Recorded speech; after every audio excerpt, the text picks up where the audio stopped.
গঙ্গার ওপরে সেই পুরনো দিনের নৌকা, যেটা এখন আর প্রায় দেখতে পাওয়া যায় না, সেটা কি সুন্দর আসছে এদিক। স্ট্যান্ড রোডের সেই বিখ্যাত রবীন্দ্র ভবন।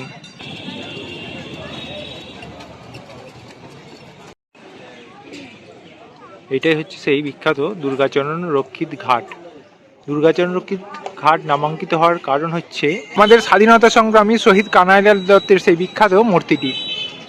এক মাখনলাল ঘোষাল বা জীবন ঘোষালের মূর্তি এখানে স্থাপনা করা হয়েছে।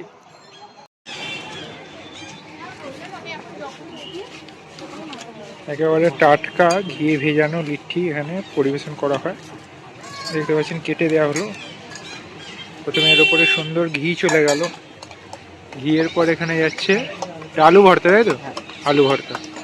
নমস্কার বন্ধুরা, আমি পদ্মনাভ আর আপনারা দেখছেন আপনাদের প্রিয় ইউটিউব চ্যানেল স্পেশাল জার্নি। আজকে আমি এসেছি চন্দননগর। চন্দননগরে আমি এখন যে জায়গাটায় দাঁড়িয়ে রয়েছি সেই জায়গাটা হচ্ছে চন্দননগর স্ট্যান্ড রোড। আপনারা জানেন যে একসময় ভারতবর্ষের চন্দননগরে ফরাসি উপনিবেশ গড়ে উঠেছিল, আর ফরাসিরা এই সম্পূর্ণ জায়গাটা সুন্দর পরিকল্পিতভাবে সাজিয়েছিল। তারই একটা অবিচ্ছেদ্য অংশ হচ্ছে চন্দননগরের এই স্ট্যান্ড রোড। এখানে অনেকগুলো গুরুত্বপূর্ণ ঘাট আছে, এছাড়াও এখানে একটি সুন্দর গির্জা আছে, একটা সুন্দর মিউজিয়াম আছে। আর আমার পেছনে যে জায়গাটা দেখতে পাচ্ছেন ওটা হচ্ছে চন্দননগর মহকুমা আদালত বা চন্দননগর কোর্ট, আর ওদিকে রয়েছে এসডিও অফিস রয়েছে। এছাড়াও এই জায়গাটার ঐতিহাসিক গুরুত্ব কিন্তু সুপ্রাচীন। রোডটা আপনাদের একটু ঘুরিয়ে দেখাই এবং তার সঙ্গে এখানে কি কি লোকাল স্ট্রিট ফুড বর্তমানে পাওয়া যায় সেই ব্যাপারে একটু আপনাদের তথ্য দিই, আর স্ট্রিট ফুডগুলো কিছু খেয়েও আপনাদের রিভিউ দেওয়ার চেষ্টা করব। এখানে দেখা হয়ে গেল রামকৃষ্ণ ঘটি গরমের পিনাকি মণ্ডল দাদার সঙ্গে। ওনার যে ঘটি গরম বানানোর অনবদ্য স্টাইল সেটা তিনি এই ভিডিওর মাধ্যমে দেখাবেন। চলুন দেখতে থাকুন।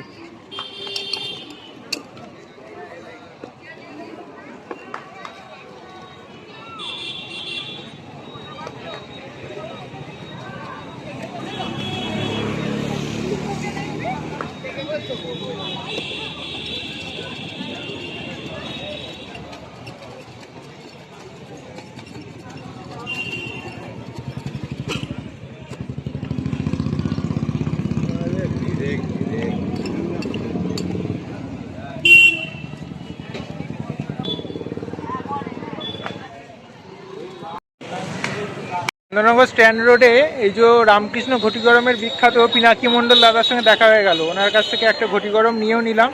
তা দাদা কটা থেকে কটা অবধি এখানে থাকে, দাদার মুখ থেকে একেবারে সরাসরি শুনে নেবো। গাড়ির টাইম তো, টাইমের কোনো ঠিক নেই আর কি, কারণ এক একদিন গাড়ি বলক থাকে তো আমাদের কাটোয়ালাই না। আচ্ছা, তাও মোটামুটি কটার সময় এলে আপনাকে পাওয়া যাবে? 4টে, মানে 5টা এখন গরমের সময়। আচ্ছা, 5টা থেকে কটা অবধি পাওয়া যাবে? 9টা। 5টা থেকে 9টা অবধি পাওয়া যাবে। আপনারা যারা যারা চন্দননগর স্ট্যান্ড রোডে আসবেন এই পিনাকি দাদার কাছে কিন্তু অতি অবশ্যই এই সুস্বাদু ঘটি গরম খাবেন। তার সঙ্গে পিনাকি দাদা আপনাদের যে অনবদ্য স্টাইলে যে ঘটি গরম বিক্রি করেন সেটাও কিন্তু আপনারা ফ্রিতেই দেখতে পাবেন, কিন্তু তার জন্য আপনাদের অতি অবশ্যই তার কাছে একবার ঘটি গরম খেয়ে দেখতে হবে। আচ্ছা, চন্দননগর স্ট্যান্ড রোডে ওখানে তো আপনাদের ঘটি গরম খাওয়া দেখালাম। এবার একেবারে গির্জার পাশে চলে এসেছি। এখানে যে আদিত্য লিট্টি স্টল আছে, এই আদিত্য লিট্টি স্টলে লিট্টি খাবো। এই ভাইয়ের কাছ থেকে জেনে নেবো আদিত্য লিট্টি স্টল কটা থেকে কটা অবধি খোলা থাকে আর এখানে কি কি পাওয়া যায়। এটাতে দেখুন একেবারে স্যাঁকা লিট্টি তৈরি হচ্ছে। এখানে সবসময় টাটকা স্যাঁকা লিট্টি পরিবেশন করা হয়। তা ভাই, তোমার দোকান কটা থেকে কটা অবধি খোলা থাকে? 4:30 থেকে 10টা পর্যন্ত। বিকেল 4:30 থেকে রাত 10টা অবধি খোলা থাকে। আর তোমার এখানে কি কি পাওয়া যায়? শাঁকা লিট্টি, ভাজা লিট্টি, আলুর পরোটা। আচ্ছা, স্যাঁকা লিট্টি আর ভাজা লিট্টির কি দাম আছে? প্লেটে 3 পিস থাকে 30 টাকা। আর ভাজা লিট্টি? এটা 30 টাকা। আচ্ছা, আর আলুর পরোটা কত দাম? ওটা ঘি দিয়ে পার পিস 30 টাকা। আচ্ছা, আর স্যাঁকা লিট্টির সঙ্গে কি কি দাও তুমি? আলুর চোখা থাকে, রেডিমেড চোখা থাকে, ধনেপাতার চাটনি থাকে। আর যদি কেউ ঘি দিয়ে খেতে যায় সেই ব্যবস্থা আছে? ঘি এর মধ্যে ইনভলভ করাই। আচ্ছা আচ্ছা, তাহলে আমাকেও তুমি একটা স্যাঁকা লিট্টির 1 প্লেট দিয়ে দাও, আমি খেয়ে দেখি কীরকম খেতে। এখানে ভাইয়ের এখানে দেখুন একেবারে টাটকা লিট্টি তৈরি করে পরিবেশন করে দেওয়া হয়। টাটকা গরম ফ্রেশ লিট্টি।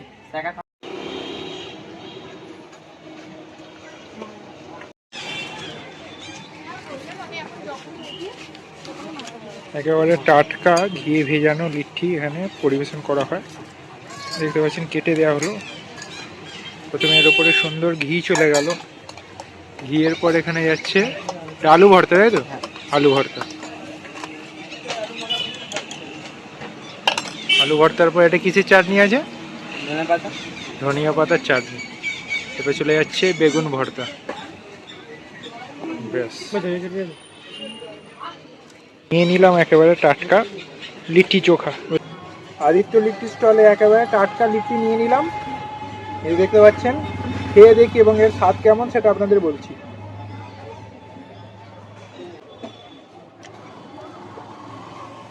দারুণ খেতে, ভেতরে একবারে ঠাসা, ভেতরে একবারে ঠাসা ছাতুর পুর, তার সঙ্গে আলু ভর্তা, বেগুন ভর্তা এবং তার সঙ্গে একেবারে টাটকা ধনিয়া পাতার চাটনি, আর গরম গরম একেবারে ঘি দিয়ে পরিবেশন করা হচ্ছে। সব কিছু মিলিয়ে একেবারে জমে যাচ্ছে। আপনারা চন্দ্রনগর স্ট্যান্ড রোডে এলে গির্জার পাশে এই আদিত্য লিট্টি স্টলে লিট্টি চোখা কিন্তু অতি অবশ্যই খেয়ে দেখবেন। চলুন আমি খাবারটা শেষ করি, তারপর আবার ভিডিওতে ফিরছি। স্ট্যান্ড রোড দিয়ে হাঁটতে হাঁটতে কিছুটা দূর এলেই আপনারা রবীন্দ্র ভবন দেখতে পাবেন। এই যে একেবারে আমার পাশে দেখতে পাচ্ছেন রবীন্দ্র ভবন দেখতে পাওয়া যাচ্ছে। এই রবীন্দ্র ভবন চন্দননগর স্ট্যান্ড রোডে একেবারে গঙ্গার ধারে অবস্থিত। এই রবীন্দ্র ভবনে বছরের সারা বছর বিভিন্ন সাংস্কৃতিক অনুষ্ঠান হয়। রবীন্দ্র ভবনে যে সমস্ত সাংস্কৃতিক অনুষ্ঠান হয়, কখনো সেখানে প্রবেশ অবাধ থাকে, কখনো বা সেখানে নির্দিষ্ট মূল্য দিয়ে টিকিট কেটে ঢুকতে হয়। আপনারা স্ট্যান্ড রোড এলে এই রবীন্দ্র ভবন কিন্তু অতি অবশ্যই ঘুরে দেখবেন। ভবন পার হলেই তারপরই পড়বে একেবারে চন্দননগর কলেজ। এটা স্থাপিত হয়েছিল 1862 খ্রিস্টাব্দে। দেখতে পাচ্ছেন এটা চন্দননগর কলেজের মূল গেট বা মূল ফটক, আর এই হচ্ছে সেই বিখ্যাত চন্দননগর কলেজ।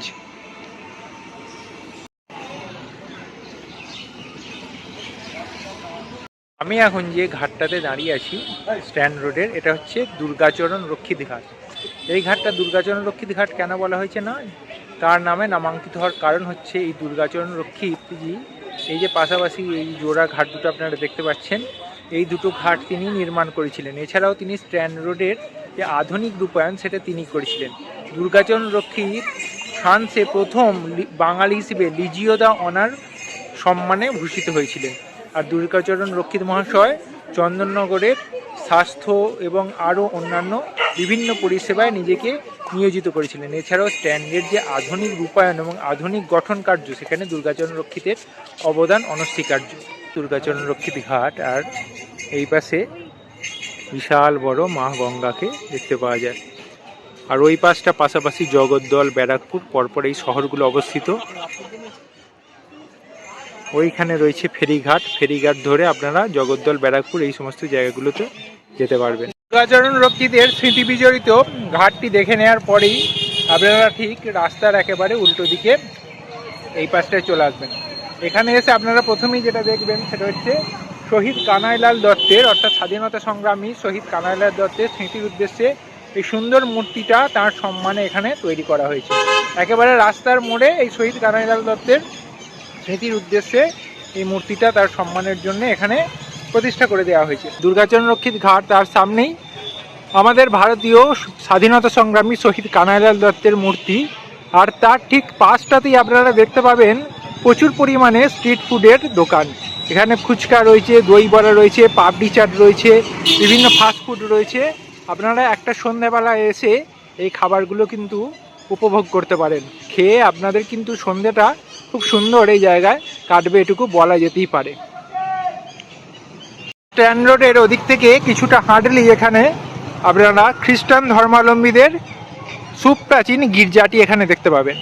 এটা যে ভিডিওতে আপনারা যে স্থাপত্যটি দেখতে পাচ্ছেন, এটা হচ্ছে খ্রিস্টান অবলম্বীদের সুপ্রাচীন গির্জা।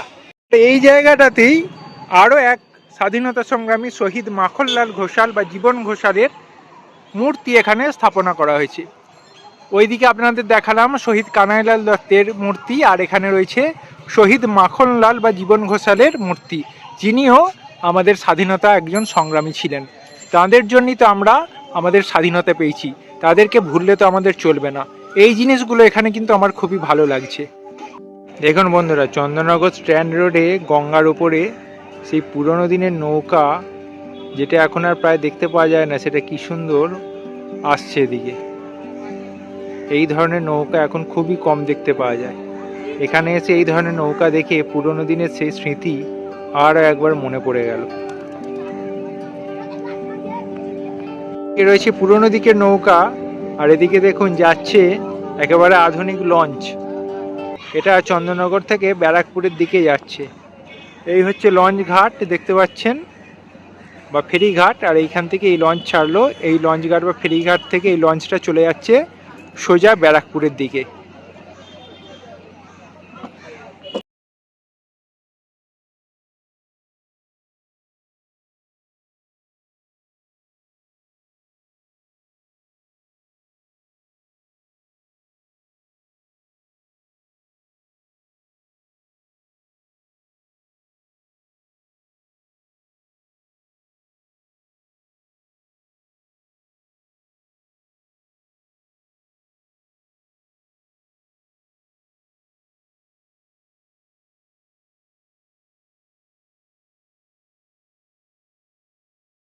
পশ্চিমবঙ্গ সরকার প্রযোজিত জলশ্রী নামে একটা সুন্দর রেস্টুরেন্ট আছে। এই রেস্টুরেন্টটাতে আপনারা চন্দ্রনগর স্ট্যান্ডে এলে খাবার খেয়ে দেখতে পারেন। আমি এখানে যাইনি কোনোদিন, তবে শুনেছি এখানকার খাবারের কোয়ালিটি ভালো। তাহলে আজকের ভিডিওটা এখানেই শেষ করছি। চন্দননগর এসেছিলাম, চন্দননগর স্ট্যান্ড রোড ঘুরলাম এবং সেখানকার কিছু লোকাল স্ট্রিট ফুডও ট্রাই করলাম। সেই সমস্ত ভিডিও নিয়ে আজকের এই পর্বটা ছিল আপনাদের জন্য। আজকের পর্বটা কেমন লাগলো সেটা অতি অবশ্যই কিন্তু কমেন্ট করে আপনারা জানাবেন। আর এরকম ভিডিও যদি ভালো লাগে সকলের সঙ্গে শেয়ার করে নেবেন। সকলে ভালো থাকবেন, দেখা হচ্ছে আবার পরবর্তী নতুন একটা ব্লগেতে।